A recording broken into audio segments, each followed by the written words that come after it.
Allez voir Denis Jacob, qui est secrétaire général Alternative Police CFDT. Bonsoir Denis Jacob, quel est votre œil de professionnel sur ce que vous entendez, sur ce que vous voyez, sur le déroulement de la manifestation d'aujourd'hui en termes d'incidents et de sécurité ? Bonsoir, écoutez, c'est très simple. Comme depuis le 19 janvier, je constate que quand des manifestations sont organisées par des syndicats, par des confédérations, dont la mienne, la CFDT, eh bien tout se passe pour le mieux, en tous les cas du mieux possible. Tout à l'heure, j'entendais sur votre plateau que les policiers se faisaient discrets dans le reportage précédent. Votre collègue en parlait. Les policiers se font pas discrets. Les policiers travaillent le maintien de l'ordre à distance, comme on l'a toujours fait en France, dès lors que le Ça schéma... veut dire quoi, travailler le maintien de l'ordre à distance ?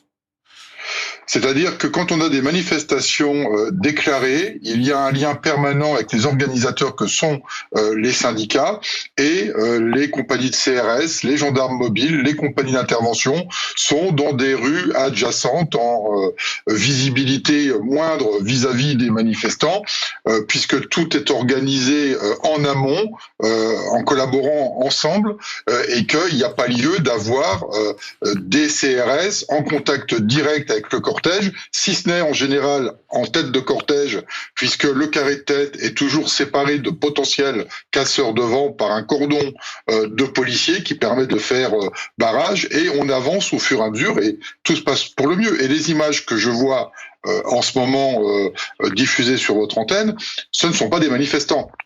Voilà, que les choses soient claires, il faut faire la part des choses entre des milliers, des centaines de milliers, voire 1 million, 2 millions de manifestants pacifistes toute la journée. Pardon ? Vous vous emballez, les chiffres de la préfecture, c'est 800 et quelques mille sur l'ensemble du territoire. Je parle sur c'est l'ensemble 740 000, des mouvements. pardon, 740 000 chiffres police sur l'ensemble du territoire. Je parle sur l'ensemble des mobilisations qui ont pu avoir lieu depuis le 19 janvier maintenant, et on constate qu'il n'y a pas eu de problème de fond et que les problèmes, c'est toujours avec les mêmes, une frange d'individus qui ne viennent pas manifester, qui viennent uniquement pour casser, s'en prendre aux forces de sécurité et justement perturber le déroulé de la manifestation, ce qui brouille aussi le message que nous portons.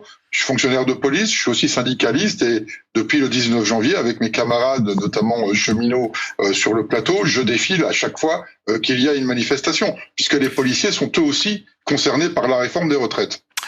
Hier, le ministre de l'Intérieur avait fait état de risques. Enfin, vraiment, quand on l'écoutait parler, on avait l'impression qu'il y aurait des violences importantes. Il avait peur que ceux qui étaient à Sainte-Soline ce week-end, y compris des étrangers, viennent à Paris pour tout casser. Ça ne s'est pas passé comme ça.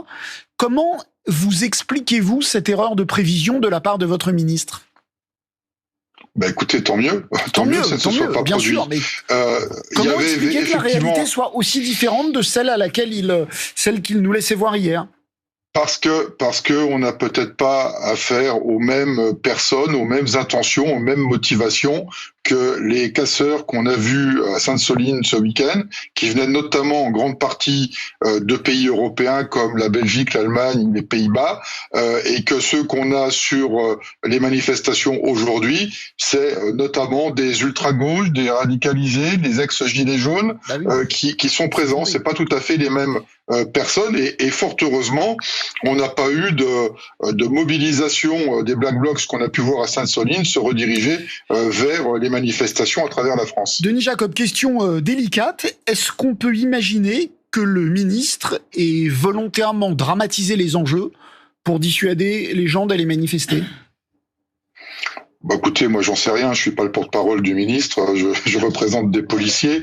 En tous les cas, si tel était le cas, je trouve ça dommage dans l'expression démocratique des manifestations que de trouver des arguties pour éviter que les gens se mobilisent.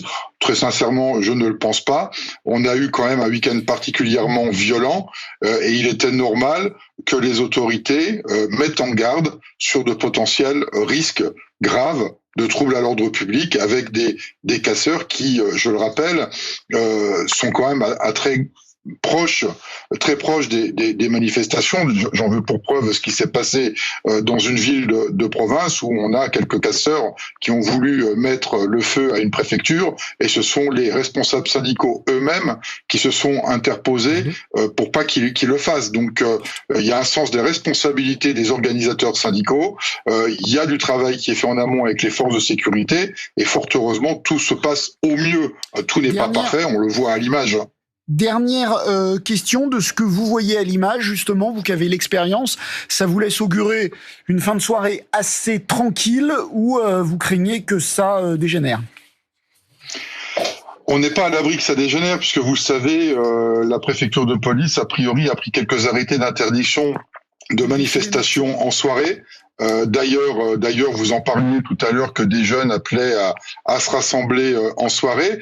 Le risque existe, bien évidemment, et les forces de sécurité resteront le temps nécessaire de la soirée, voire de la nuit, pour éviter d'être confrontés à des problèmes de troubles à l'ordre public. C'est pas le maintien de l'ordre, c'est malheureusement pas une science exacte, sinon tout se passerait bien. Mais en tous les cas, les forces de sécurité en nombre resteront le temps nécessaire pour éviter qu'il y ait des troubles à l'ordre public et assurer la tranquillité et la sécurité de nos concitoyens. Merci beaucoup, Denis Jacob, d'avoir accepté de témoigner dans cette émission.